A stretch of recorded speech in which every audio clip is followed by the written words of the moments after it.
I was not making this for you in the beginning. It was for me. It's super authentic, raw. The only thing that I had done is punctuation to my personal journal, where I disclose secrets that I have never even spoke out of my mouth to anyone. So it was a huge surprise that Father asked me to go ahead and share it with you all. It's taken me a lot of courage to do that. Shel Shem Geburah, Shel Shem Geburah,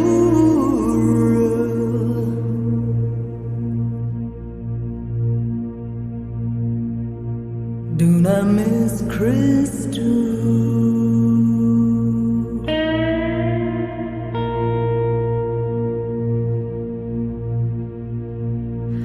Agi